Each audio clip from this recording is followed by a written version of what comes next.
Notebook 嗰邊鬧緊革命，你仲敢唔敢登入？網上傳到亂晒坑，有人話係自由，有人話係大亂。睇住啲危險標籤，講真，好多用家都心驚驚。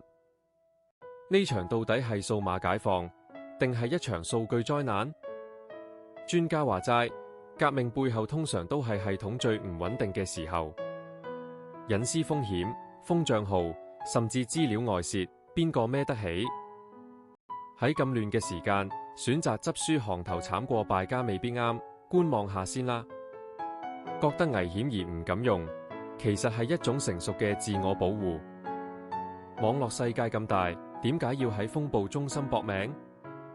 我哋需要嘅係穩陣嘅架生，而唔係隨時爆炸嘅炸藥桶。守得住自己啲數據，你先至係最後嘅大贏家。